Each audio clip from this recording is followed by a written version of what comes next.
Okay, let's dive in. We are going deep today on something really, really fundamental. Mm. How we build, deeper human connections. It feels more complex than ever. It really does. And for this deep dive, we're drawing on excerpts from a piece called Truths for Deeper Human Connection. Sounds interesting. Yeah, it lays out these life truths. They seem simple on the surface, Yeah. but they offer a pretty powerful way to think about how we relate. Right. So, our mission for you listening right now is to pull out the core insights from these For sources. really practical stuff. Exactly. The truths that might actually shift how you see others, how you maybe strengthen relationships in your own life. The material seems to say it's all about mutual understanding. Yeah. It does. It argues connection isn't just, finding things in common. It's also about handling the differences well. Okay. And it kicks off by framing understanding itself as like an active thing, Yeah. an expression. So the first point is called understanding, the most precious gift. It's not just saying, oh, try to understand. No, it's more active. It stresses that really taking the time to listen, to genuinely try and see from someone else's viewpoint, especially when it's tough, Mm. that's a huge act of generosity. Like gift you give. Exactly. A gift that can maybe heal old stuff and build, wow, incredible trust. And what's interesting there is how the source suggests this gift, this understanding. It sort of unlocks things. How so? When you offer that space, without jumping to judge, you often find out the reasons behind things, why someone acts a certain way or thinks something you didn't get before. Oh, okay. It moves you from just, I don't get you, towards something like, okay, tell me more so I can try to get you. That makes a lot of sense. Okay, so building on that, understanding, the source then talks about something that feels a bit maybe counterintuitive now. Mm-hmm. The secrets everyone must have. Right. In an age where we talk about transparency all the time, it's arguing that everyone carries things they just don't share, Yeah, like past mistakes, maybe hidden fears, private hopes. things they keep to themselves. And the source frames this not as being dishonest, but as fundamental, part of personal autonomy, of dignity. Okay. Accepting that people have these private reserves, things they don't owe you to earn your connection, that's presented as crucial for respect, for trust. So trying to force everything out. Yeah, the source suggests that trust can damage things more than the actual secret would have, That's a really powerful thought, especially balancing it with, how vulnerability is also key.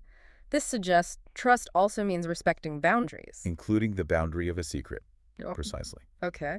And then shifting gears a bit from secrets, the source talks about strength in the power of simplicity. Simplicity in relationships. Yeah, in our hyper-connected, often overwhelming world, it argues that real connection often stems from the simple stuff. Like what? Does it give examples? It does. Things like a genuine smile, giving someone your full attention when they talk. Really listening. Exactly. Or Yeah. just small, consistent gestures that show you care. It's not about the big, flashy things necessarily. Right. It's about sincere, often quiet acts that say, I see you, I value you.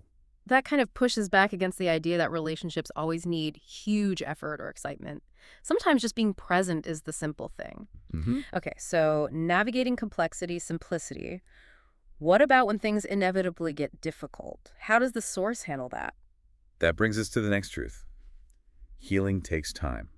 The source is really direct here. Okay. Whether it's personal wounds, fixing a relationship rift, forgiving something, it needs patience, Mm. real patience. It warns against trying to rush it. So no quick fixes. It's a process, maybe messy. Absolutely. It frames healing as step by step. Setbacks aren't failures, they're just part of it. Right. Giving that time for yourself and for others is apparently the only way to build back stronger after something hard. Which leads naturally into how we view the hard things, like mistakes. What's the take there? It puts forward mistakes are not lifelong stigmas. Hmm. Very emphatic on this. Meaning making mistakes is just part of being human, part of growing. Holding on to errors, ours or someone else's, just keeps everyone stuck. Right, prevents moving on. So learning from them, yes, but crucially, offering and accepting second chances. That's shown as foundational for relationships where people feel safe enough to, evolve. Because if every slip up is permanent, who feels safe enough to be imperfect? Makes sense. Okay, and the last one? The last one touches on something maybe a bit paradoxical. Pain that connects hearts. Okay. It acknowledges that sharing tough times, getting through hardship together, can forge these incredibly deep bonds. Built on empathy. Exactly. Empathy, mutual understanding. There's a unique connection, it says, from weathering a storm side by side. But is there a but, a caution? A really important one. The source is careful to say, don't let shared pain be the only thing holding you together. Ah, okay. Strong, healthy connections need more. They need understanding through pain, yes, but also actively finding and sharing joy together. So bringing all these threads together, understanding as a gift, space for secrets, the power of simple acts, patience for healing, mistakes as temporary, leveraging shared pain and joy. What's the big takeaway here? It really boils down to acknowledging that being human is, well, complex. It's messy, it's beautiful, and it's all about relationships. Fundamentally, Hmm. the main message seems to be that understanding and accepting the whole picture of each other.